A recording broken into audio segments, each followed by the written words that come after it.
स्वामी जी, जैसे अपने देश में ज़्यादातर लोग जो है मूर्ति पूजक हैं। तो ये जो मूर्ति पूजा वो करते हैं, क्या परमात्मा उसको स्वीकार करता है? वो उनकी जो उपासना वो करते हैं, क्या परमात्मा उनको स्वीकार करते हैं?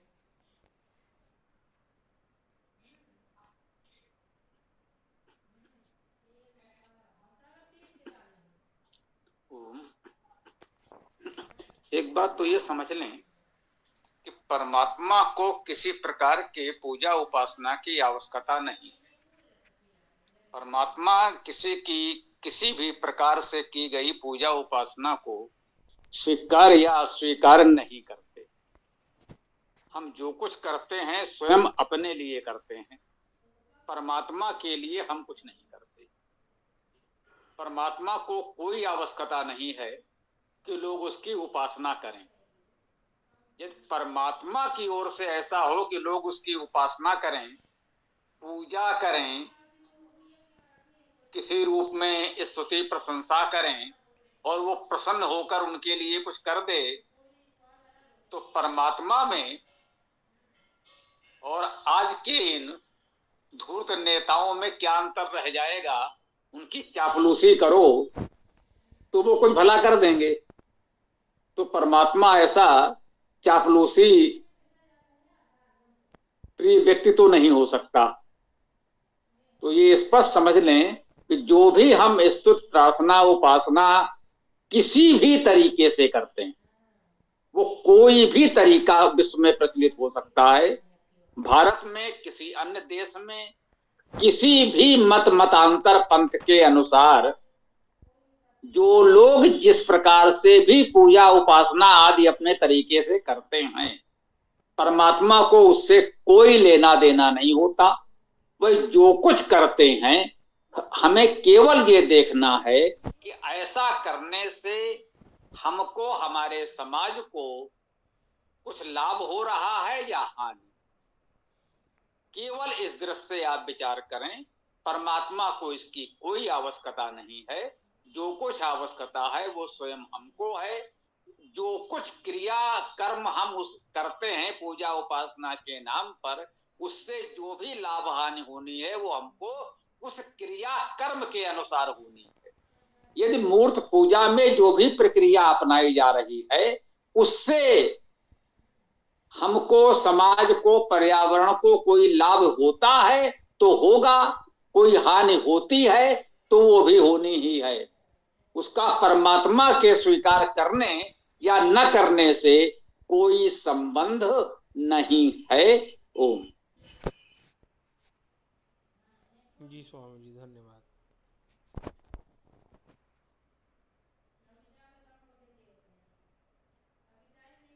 स्वामी जी, आपकी अनुमति से कुछ इसमें जोड़ना चाहता हूँ।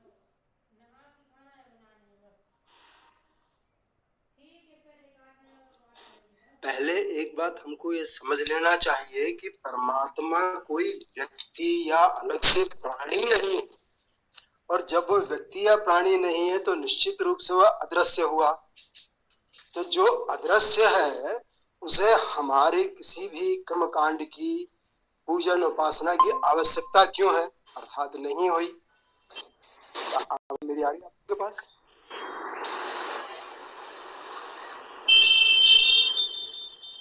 प्रहलाद जी, अपना माइक बंद कर दीजिए। मेरी आवाज आ रही है आपके पास? जी जी भाई गौरव जी, ध्यान रखें, इस तरह से माइक बंद कर दिया करें समय पर, किसी का भी हो, चाहे हमारा ही। ओम। तो चूंकि जब परमात्मा को हमारी किसी बात की आवश्यकता ही नहीं है, तो अब ये प्रश्न उठेगा कि भाई हम सब क्यों कर रहे हैं? तो जैसा स्वामी जी ने बताया कि उसका एक तो कारण ये कि इसका समाज पर क्या असर पड़ता है। दूसरा, उसके साथ एक कारण और भी है जो मैंने जाना समझा अपने अनुभव में, कि इससे हमारा मानसिक बल पुष्ट होता है, मजबूत होता है, इसलिए हमें इसकी जरूरत है। जैसा हम आरती गाते हैं, ओम जय जगदीश हरे, तेरा तुझको अर्पण क्या लागे मेरा, ओम जय जगदीश हरे, भक्त जनों के कष्ट क्षण में दूर करे। तो उससे क्या हो रहा, हमारे अंदर अपना मानसिक बल बढ़ रहा होता है। हम देवी की आरती गाते हैं, जय दुर्गा माता, जय अम्बा माता, जय जय माता जगजननी माता। तो कुल मिलाकर इन सभी उपासनाओं में, प्रार्थनाओं में, स्तुतियों के अंदर हम जो भी गा रहे हैं उससे हमारा मानसिक बल बढ़ता है, और यदि हम किसी की निंदा करते हैं तो उससे हमारा मानसिक बल गिरता है। तो हमें मानसिक बल को गिराना नहीं, बढ़ाना है। ये उसका हमारे जीवन के लिए व्यक्तिगत और सामाजिक महत्व भी है, इसलिए हमको ये करना चाहिए। इसलिए नहीं कि कोई कर्मकांड है, पंडित जी आएंगे तभी पूजा करेंगे। आपको जो अच्छा लगे, जैसे अच्छा लगे वैसे करिए आप। धन्यवाद।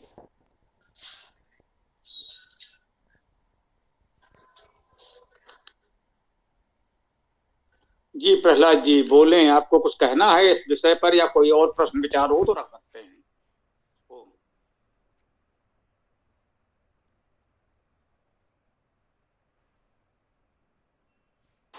हाँ जी, नमस्ते जी, आचार्य जी नमस्ते। नमस्ते, बोलिए। जी मैं तो पहली बार जुड़ा हूँ, तो क्या अभ्यास में क्या क्या विषय रहेंगे?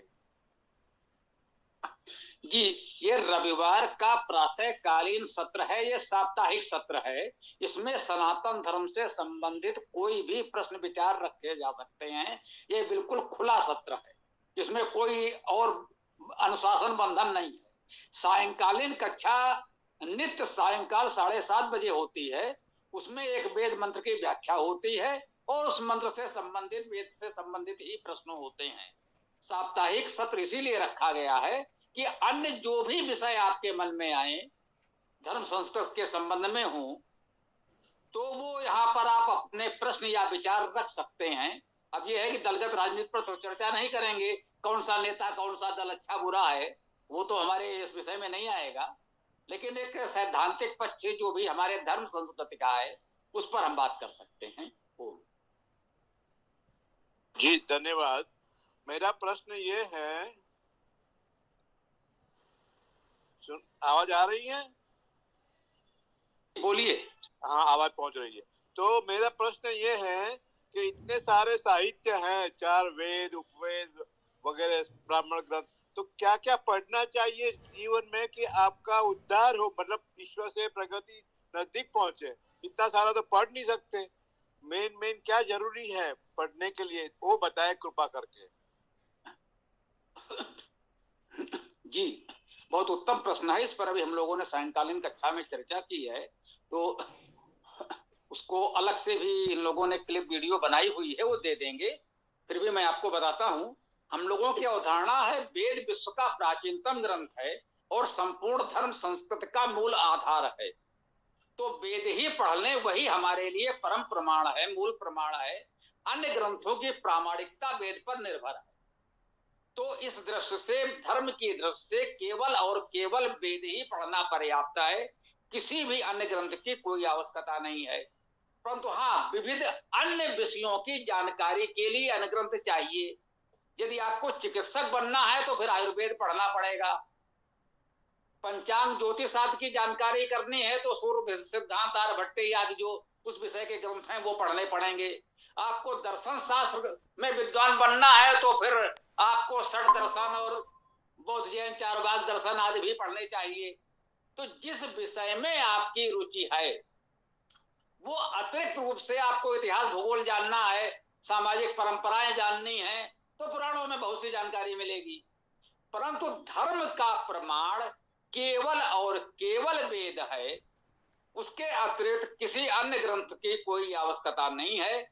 केवल वेद पढ़ें और उससे ये निश्चय हो जाएगा कि हमारा धर्म क्या है। ओम। ओम आचार्य जी, आगे भी प्रश्न है, पूछ सकते हैं? जी जी अवश्य, खुली चर्चा है, आप बोलिए। जी, तो वेद ओरिजिनल हमारे ग्रंथ हैं जिसको पढ़ना जरूरी है, लेकिन वहां पहुंचने के लिए बहुत सारे ग्रंथों को समझना पड़ता है, नंबर 1।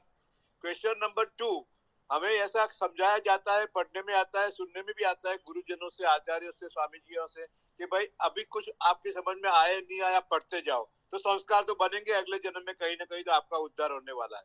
और तीसरी बात कि कभी कभी ये बोलते हैं कि इस जन्म में अगर नहीं पहचाना तो विनाश है। तो क्या सही है? इतना बड़ा कंफ्यूजन कैसे उसको ठीक करें? धन्यवाद।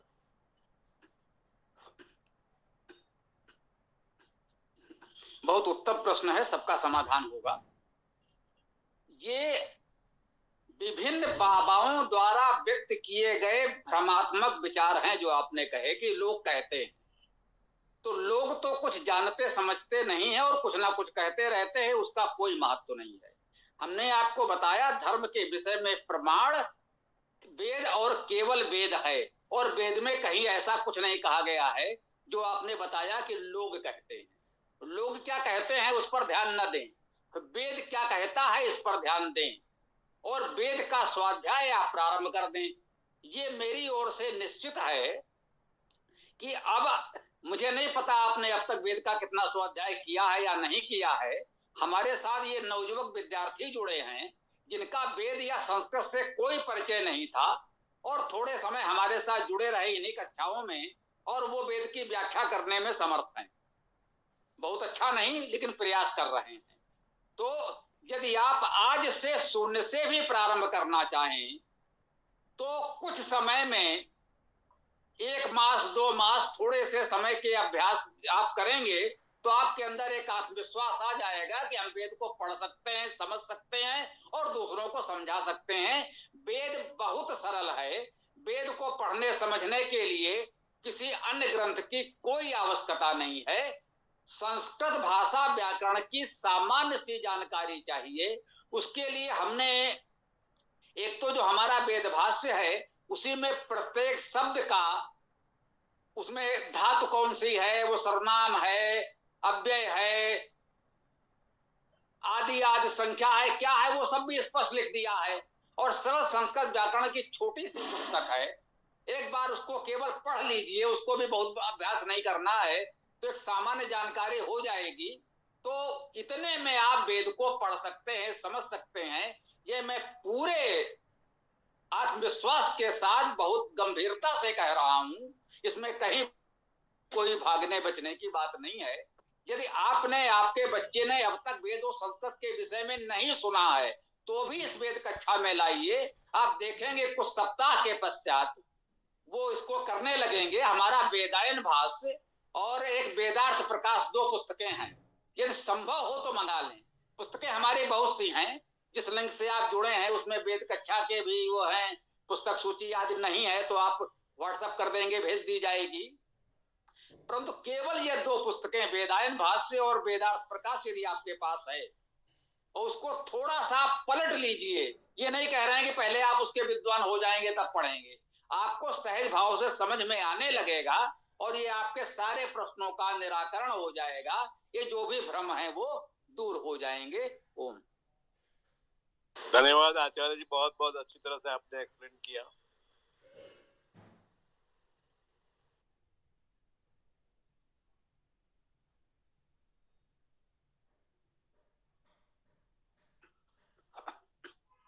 जी, और भी कोई प्रश्न विचार हो तो आप भी रख सकते हैं, है और हरि जी हैं जो भी हैं आप लोग भी रख सकते हैं। आनंद जी जुड़े हैं, आपका भी स्वागत है। तो जो भी जिसका प्रश्न विचार हो रख। हाँ बोलिए। ओम।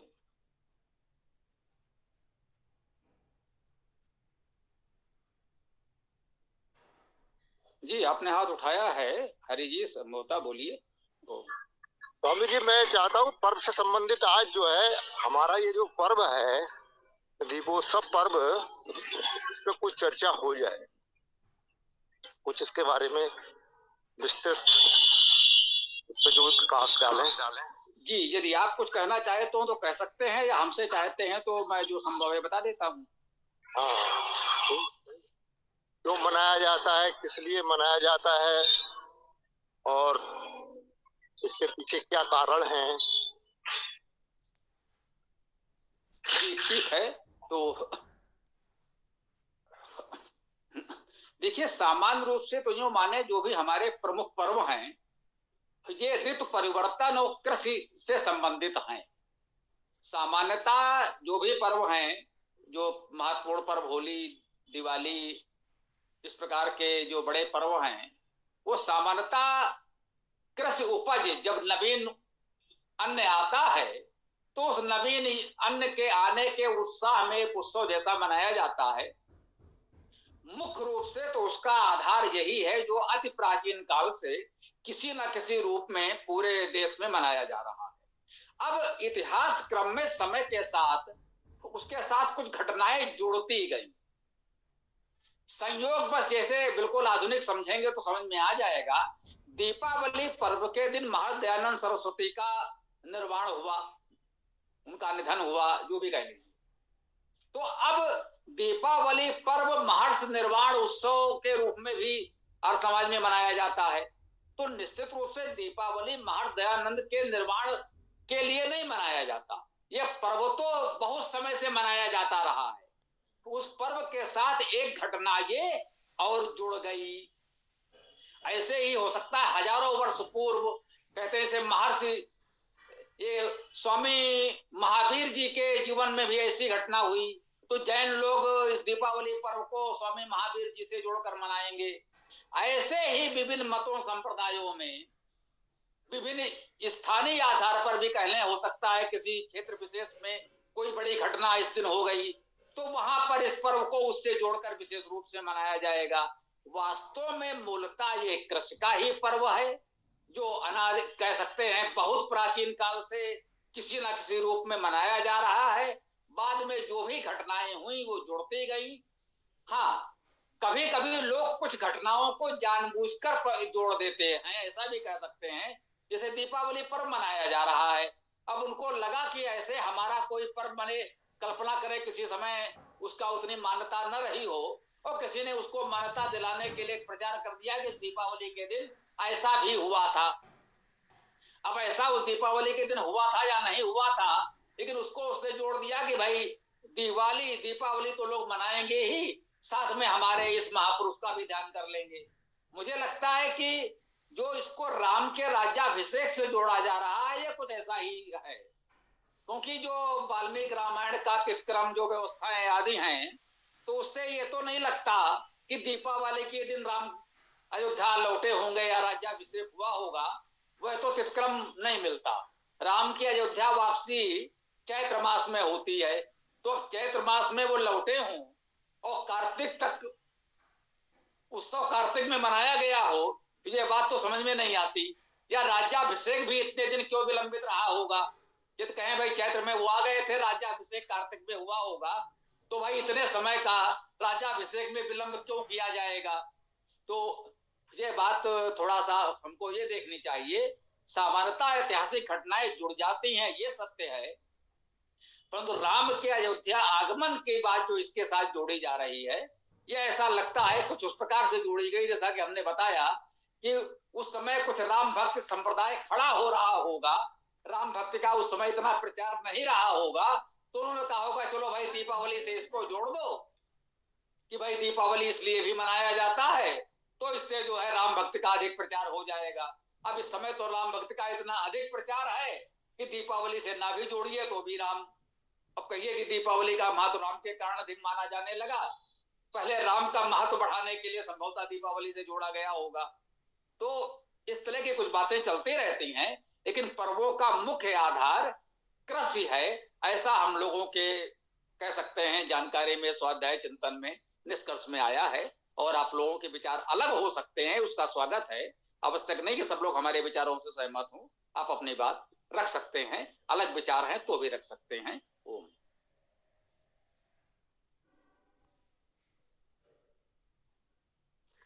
स्वामी जी, इसमें जो भी बात निकल के आई रामचंद्र जी के राज्याभिषेक की, तो क्या उसको इस तरह से समझा जाए कि रामचंद्र जी को वापस लौटते लौटते लंका विजय के बाद कह सकते हैं कि बसंत ऋतु आ गई, बसंत ऋतु के बाद उनका राज्याभिषेक आदि हुआ।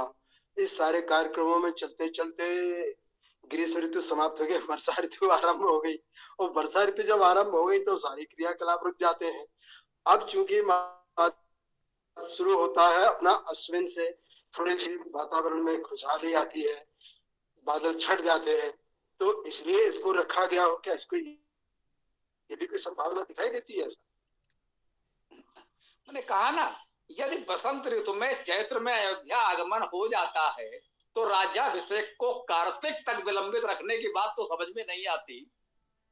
भाई आने के बाद राज्याभिषेक कुछ सप्ताहों में यदि एक औपचारिक कार्यक्रम होना था तो उसके लिए कुछ सप्ताह पर्याप्त थे, मान लिया जाए। वैसे तो उनके आगमन की प्रमुखता है, जब वो अयोध्या आए चैत्र में तो मुख्य उत्सव तो तभी मनाया जाता है। मैं बताऊं कि यही हमारे निकटवर्ती क्षेत्रों में हमने देखा है कि दशहरा रामलीला उसी चैत्र वैशाख के आसपास कुछ बसंत ग्रीष्म के मैंने देखा है कहीं कहीं। तो वो परंपरा कह सकते हैं लोक में कहीं कहीं बनी हुई है, लेकिन जो संगठित प्रयास हुआ वो दीपावली क्योंकि बड़ा पर्व था उससे जोड़ दिया गया तो उसका प्रचार आज अधिक दिखता है, लेकिन लोक में कहीं कहीं उसके चिन्ह दिखते हैं और ग्रंथों में तो हैं ही। ग्रंथों में तो दीपावली पर राम के आगमन का जैसा कोई संकेत तो कहीं मिलता नहीं। तो ये हमें लगता है कुछ शताब्दियों में, ये 2-4 शताब्दियों में ये परंपरा बनाई गई होगी, उसका बहुप्रचार हो गया। क्योंकि किसी प्राचीन ग्रंथ में दीपावली का राम से कोई संपर्क नहीं दिखता मेरी जानकारी में। यदि किसी ने कहीं पढ़ा हो मिला हो तो मैं अपनी जानकारी में संशोधन कर लूंगा, अपने विचार में परिवर्तन कर लूंगा, लेकिन अब तक जितनी मेरी जानकारी है किसी भी प्रामाणिक प्राचीन ग्रंथ में दीपावली से राम का कोई संबंध नहीं है। ये तो हम बिल्कुल आज के कुछ समय पूर्व से सुनते आ रहे हैं जीवन में, ये तो ठीक है। ओम।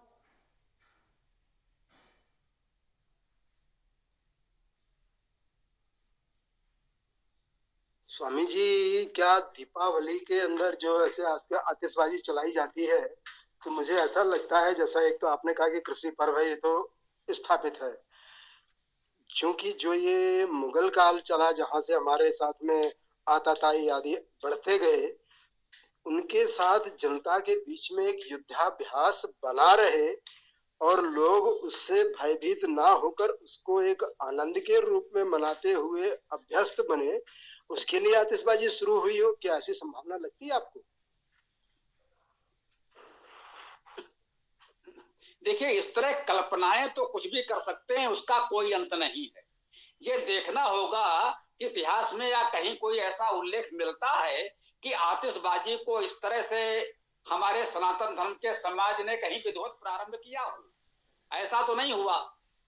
ये कह सकते हैं जब अकबर के महल में दीपावली का पर्व मनाया जाने लगा, इसका कुछ संकेत मिलता है। मैं बहुत प्रामाणिक किसी को शास्त्रार्थ की चुनौती तो नहीं दूंगा, लेकिन एक सामान्य जानकारी मिलती है कि अकबर अपने राज्य को स्थापित सुदृढ़ करने के लिए लोगों से मेलजोल की नीति अपनाता था और उसके महल में दीपावली होली जैसे पर्व भी मनाए जाते थे। तो चूंकि ये पटाखे बारूद आतिशबाजी ये मुगलों की ही देन है, उनकी ही खोज है। तोपों का प्रयोग सबसे पहले बाबर ने ही किया था, बाबर से पहले तोपें और बारूद नहीं हुआ करते थे, ये एक सत्य है। तो आतिशबाजी शब्द ही उनका है, हमारा शब्द तो नहीं है ये। और आज भी देखें अधिकतर आतिशबाजी मुसलमान ही होते हैं। तो कह सकते हैं कि अकबर के यहाँ मैंने जो भी पर्व उन्होंने मनाए तो उसमें थोड़ा सा इस तरह की चीजें प्रारंभ हुई, तो मुसलमानों ने ही एक तरह से कहा जाए इस तरह की चीजें प्रारंभ की। अब वो कुछ लोगों को अच्छा लगा, आनंद आया, तो लोगों ने अपना लिया। धीरे धीरे वो जैसे दीपावली में प्रमुख हो गया, ऐसा मुझे प्रतीत होता है। क्योंकि आतिशबाजी तो मुख्य रूप से मुगलों की देन है और मुसलमानों की ही देन है, वही लाए हैं और उन्हीं का आविष्कार है। आज भी उन्हीं का रोजगार है, अधिकतम आतिशबाजी का रोजगार वही है। आप रामलीला दशहरा में देख लीजिए, मैं बचपन से देखते आ रहा हूं, घोषणा होती है कि हाँ भाई अब ये फलाने आतिशबाज, ये आतिशबाज, वो आतिशबाज, जो बड़े बड़े आतिशबाज बुलाए जाते हैं जिनके बीच आतिशबाजी का एक प्रतियोगिता जैसी दशहरे जैसे पर्व पर होती है, वो सबके सब अपवाद छोड़ दे तो मुसलमान ही होते हैं। हम अपने विजयादशमी दीपावली जैसे पर्वों पर मुस्लिम आतिशबाजियों में प्रतियोगिता कराते हैं, उनको पुरस्कृत करते हैं। तो वैसे तो हमारे मित्र जानते हैं कि मैं कोई उस तरह का कट्टरपंथी हिंदू मुस्लिम जैसे राजनीतिक विवाद वाला व्यक्ति नहीं हूं। हम वेद को मानते हैं, जहां विश्वारा संस्कृति है, हम संपूर्ण मानव समाज का उसके गुण दोष के आधार पर सम्मान करते हैं। किसी जाति धर्म समुदाय के आधार पर हम कुछ ऐसा नहीं करते। लेकिन यह सत्य है कि जो हमारे सनातन धर्म के मुख्य पर्व हैं उनकी मुख्य बातें हमारी अपनी परंपरा से होनी चाहिए। मुसलमानों के दिन आतिशबाजी को हम दीपावली का पर्व बना लें, और यदि कोई कहे कि आतिशबाजी से कुछ हानि हो रही है, अग्निकांड हो जाते हैं, लोग अंधे हो जाते हैं, घायल हो जाते हैं, मृत्यु हो जाती है, तो भाई आतिशबाजी को रोका जाए, बचा जाए। तो लोग कहें साहब ये तो सनातन धर्म के पर्व पर कुठाराघात है, हमला है, आक्रमण है, तो सनातन धर्म का विरोधी कार्य है, तो ये तो मुझे उचित नहीं लगेगा। हम आतिशबाजी से, पटाखों से मुक्त दिवाली मनाएं, यही उचित है। दीपावली में दीप होने चाहिए, प्रकाश होने चाहिए। हाँ भाई, आधुनिक दीप आ गए हैं, अब विद्युत दीप जलाइए, पर्यावरण के लिए भी अच्छा है और अधिक छठा है, वहां तक तो ठीक है। लेकिन अब उसको आतिशबाजी या इस तरह की चीजों से वायु प्रदूषण, लोगों को शारीरिक हानि, जीवन की हानि, और अंततः हम मुसलमानों को, अगर जो लोग ऐसा विशेष रूप से हिंदू मुस्लिम प्रचार करते हैं, वो सोचे कि अंततः आप उन्हीं के का भला कर रहे हैं, उनका ही कारोबार बढ़ेगा, तो इस दृष्टि से थोड़ा सा विचार करना चाहिए, है ना। ओम।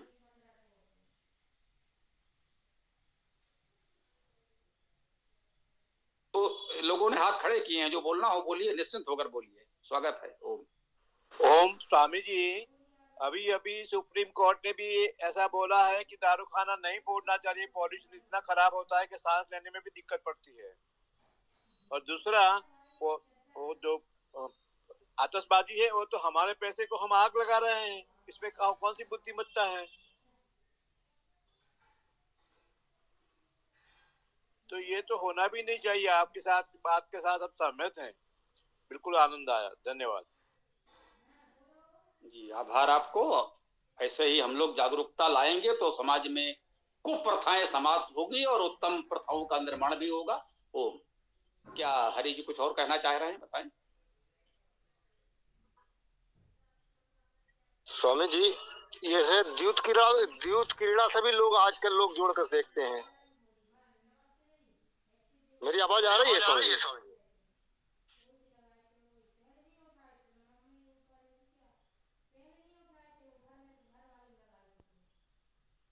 आ रही है आवाज। इसको जो द्यूत क्रीड़ा से जोड़कर देखा जा रहा है। जी, ये तो वही कहते हैं ना, कुछ अंधविश्वास को प्रथाएं समय के साथ जुड़ जाती हैं। इसका मूल पर्व से, धर्म से तो कोई लेना देना नहीं है। वही बात है, कहीं प्राचीन उसमें उल्लेख ही नहीं है। तो वो तो समय के साथ लोग अपने स्वार्थ, अपने मनोरंजन के लिए कुछ करते हैं और उसे लोग पर्वों से जोड़ देते हैं। ये वैसे ही है जैसे जो कुछ हमको खाना है वो जाकर के मंदिरों में हमने प्रसाद के रूप में अर्पण किया, तो उस निर्जीव मूर्ति को तो कुछ खाना नहीं है, खाएंगे तो हम ही, और जो हमको खाना है वो मूर्ति को अर्पण कर दिया। जिसको शराब पीनी है उसने जाके मूर्ति को शराब अर्पण कर दिया, बोले फलाने देवता को शराब चढ़ती है, वो शराब पीते हैं। अरे वो तो नहीं पीते, तुमको पीनी है, इसलिए उनको दिखा करके खुद पी लेते होगे, भैया ये तो देवता जी को हमने चढ़ा दिया और उनके प्रसाद के रूप में ले लिया। जिसको मिष्ठान खाना है वो मिष्ठान अर्पण करता है, जिसको फल चाहिए वो फल उनको अर्पण करता है, खाता स्वयं है। वो चाहे मिष्ठान हो, फल हो, कोई और पकवान हो, या कह सकते हैं मद्य आदि या कुछ भी हो, अच्छा बुरा आपको स्वयं चाहिए, आप उसके नाम पर कर देते हैं। तो वही स्थिति पर्वों पर कीड़ा जैसे कुप्रथाएं, अंधविश्वास, कह सकते हैं कि कुछ जुआरियों ने प्रारंभ कर दिया कि चलो भाई इसी बहाने इस दिन थोड़ी सी हमें समाज में छूट मिल जाएगी, कि चलो साल भर तो लोग रोक टोक करते हैं, चलो एक दिन हम लोग खुल करके कर जा रहे भाई, ये तो सगुन है, चलो तुम भी बैठो, तुम भी बैठो, तुम भी बैठो, लो भाई उस दिन के लिए तो कहें चलो भाई। और बाद में कहेंगे अरे भाई दिवाली पर तो सभी खेलते हैं, अगर हम इस समय खेल रहे हैं तो क्या हो गया। तो एक प्रकार से एक कुप्रथा को प्रमाणित करने के लिए, उसको मान्यता दिलाने के लिए इस तरह के कुछ दुष्प्रयास कुछ दुष्ट लोगों ने किए होंगे, मैं तो यही कह सकता हूँ। ओम।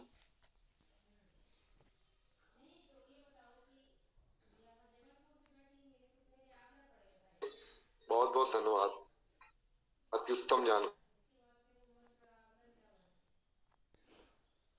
स्वामी जी, मैंने अपना जो रोग है मेरा उन्माद रोग, इसका वर्णन सुश्रुत संहिता में पढ़ा है। वहाँ पे ये उपचार में आया है कि उन्मत्त को ताड़ना देना, मृत्यु का भय दिखाना, सांप का दर्शन कराना और घर कमरे में कैद कर देना, ये ऐसे इस प्रकार के मतलब चिकित्सा में आए हैं। क्या ये ठीक है स्वामी जी कि वेद विरुद्ध है? देखिए, मैंने आपको बताया है कि जो जिस विषय का प्रकरण है उसको वहीं तक रखा जाए। यदि ये चिकित्सा में आया है तो इस पर कुछ कहने का मेरा कोई अधिकार ही नहीं। इस पर तो चिकित्सक ही कह सकता है कि जिस समय ये बातें पुस्तक में लिखी गई, हो सकता है उस समय के चिकित्सकों ने इस तरह के कुछ प्रयोग किए हों और उन्हें उपचार में सफलता मिली हो तो उन्होंने लिख दिया। अब वर्तमान समय में उसकी कितनी उपयोगिता है वही बात है, वो वेद तो है नहीं। वेद सर्वकाल सत्य है, वो अपने आप में धर्म का प्रमाण है।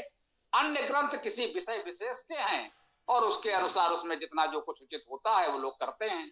तो जैसा अगर चिकित्सा में उपयोगी है तो चिकित्सक उपयोग कर सकता है, ये कार्य चिकित्सक का है, मेरा तो कम से कम नहीं है। मैं चिकित्सक नहीं हूं, इस विषय में मैं कुछ भी नहीं कह सकता।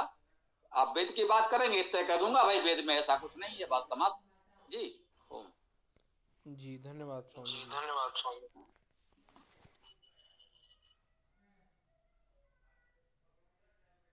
तो प्रहलाद जी और कुछ चर्चा करना चाहें तो कर सकते हैं।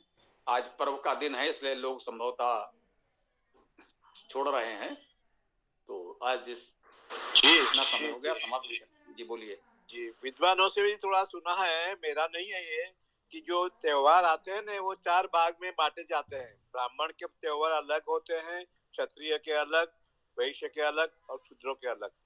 तो ये दीपावली को वैश्य के त्योहार में उन्होंने इंक्लूड किया है, जस्ट फॉर द इंफॉर्मेशन, बाकी का तो ध्यान नहीं है। तो आपका व्याख्या क्या है? जी, हमारा विचार तो यही हो सकता है कि भैया ऐसा किस ग्रंथ में कहाँ लिखा है, किसी को जानकारी हो तो हमें बता दे। अब आज जब इस तरह समाज को जातियों में बांटने का प्रयास किया जा रहा है तो फर्मों को भी बांट दिया जाए भाई। जब तक उनको लगा होगा जब तक फर्मों को नहीं बांटेंगे तो समाज जातियों में ठीक से नहीं बढ़ पाएगा। तो जातिवाद को सुदृढ़ करने के लिए, जातवाद की बेड़ियों को और जकड़ने के लिए कुछ ऐसे दुष्ट लोगों ने इस तरह के प्रयास भी किए होंगे। और क्या कह सकता हूं मैं, है ना? वेद की व्यवस्था में कोई जातिवाद नहीं है, वहां ऐसे कोई 4 वर्णों की व्यवस्था नहीं है। तो मैं यही कह सकता हूं भैया चलिए वेद में न सही किस अन्य प्राचीन ग्रंथ में ऐसा लिखा है कि ये त्योहार इस जाति वर्ण का है, तो हमें भैया किसी को जानकारी हो तो बता दे। मैंने तो किसी ग्रंथ में नहीं पढ़ा। जी ओम। जी बहुत बहुत धन्यवाद।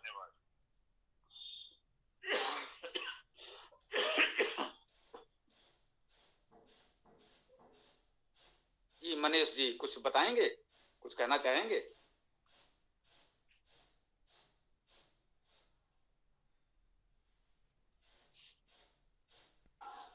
नमस्ते स्वामी जी। जी नमस्ते, बताएं।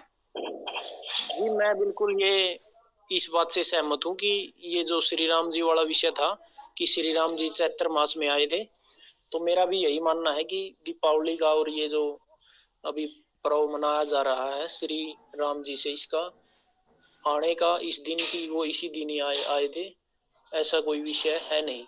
ये बाद में जोड़ी गई चीजें हैं।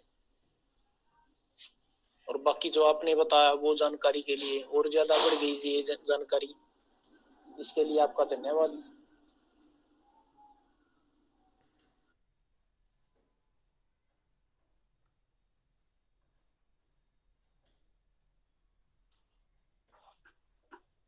जी तो ठीक है, कुछ और प्रश्न विचार हों तो हम चर्चा जारी रखें, अन्यथा यदि आज पर्व के कारण कुछ विशेष नहीं है तो समापन की ओर भी बढ़ सकते हैं। इससे कोई प्रश्न विचार हो तो संकोच रखें, कोई बात नहीं, अभी तो हम लोग बात कर सकते हैं। जी आपने जो पुस्तक स्वामी जी, आपने जो 2 पुस्तक बताई वो दोनों को दोबारा कहिए और कहाँ से मिलेगी वो भी बताइए।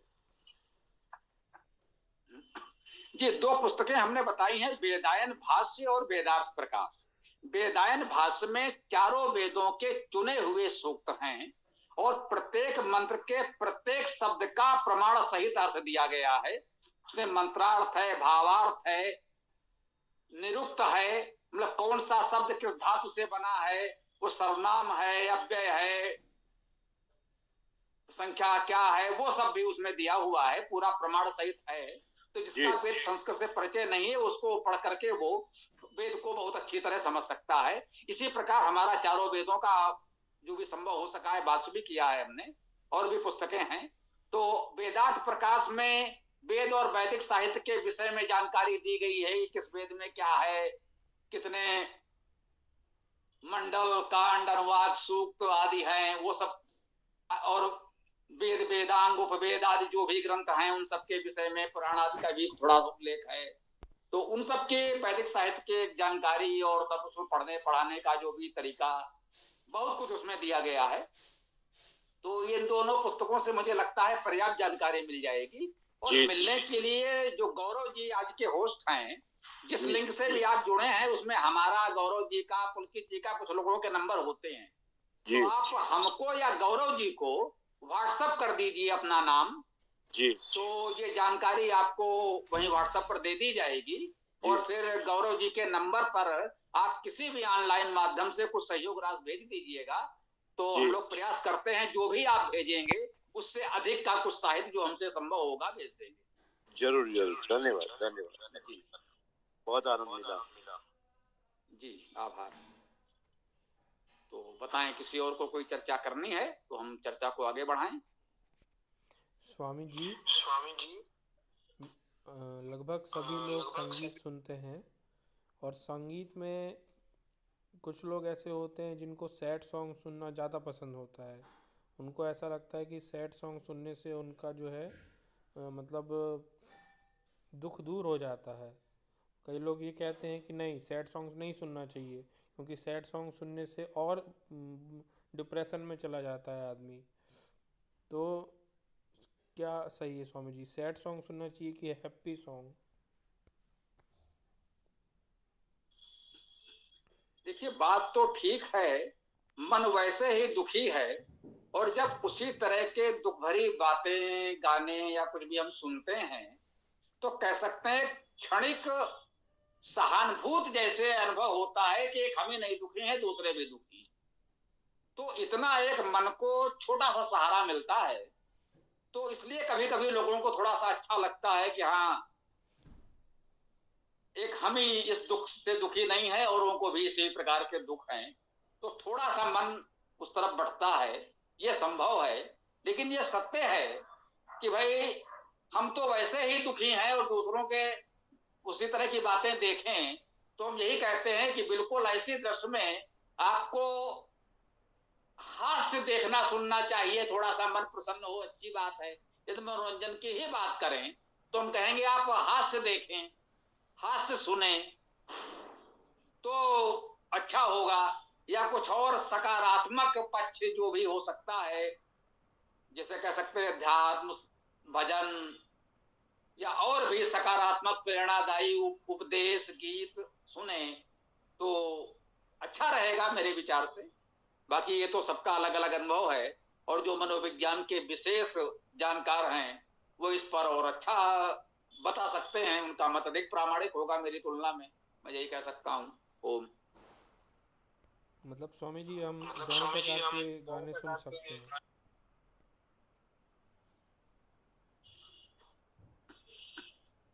ये निश्चित रूप से सुन सकते हैं। ये देखिए उस समय आपको कैसा लग रहा है। यदि ऐसा लग रहा है, शुरू में जैसे हमने कहा ना कि अगर आपने एक दो ऐसी बातें सुनी देखी हैं, आपके मन को थोड़ा सहारा मिला कि भैया और लोग भी हैं, तो एक तरह से वो मनोबल आपका बढ़ा ही थोड़ा सा। लेकिन बहुत लंबे समय तक वो निश्चित रूप से मुझे लगता है कि आपको हानिकारक ही होगा, जैसा मैं थोड़ा समझ पा रहा हूं। लेकिन जैसा कि मैंने कहा कि ये मेरा विषय नहीं है, जो मनोचिकित्सा के जानकार हैं वो यदि इस विषय में कुछ कहेंगे तो अधिक प्रामाणिक होगा जी। तो बहुत बहुत धन्यवाद। बहुत बहुत धन्यवाद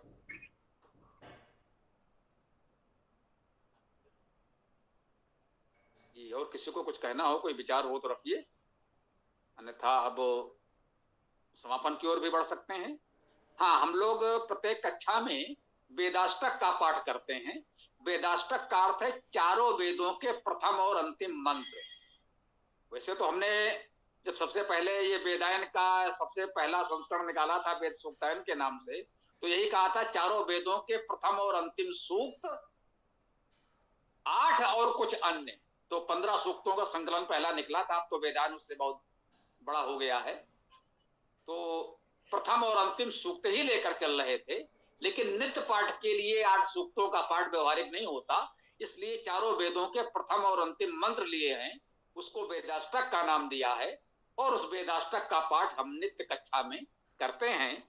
तो अब यदि किसी का कोई प्रश्न विचार हो तो रखिए, अन्यथा अब समय भी हो रहा है, तो हम वेदाष्टक का पाठ करके इस कक्षा का समापन कर सकते हैं। ओम। किसी की कोई बात हो तो रखिए, अन्यथा वेदाष्टक प्रारंभ करेंगे।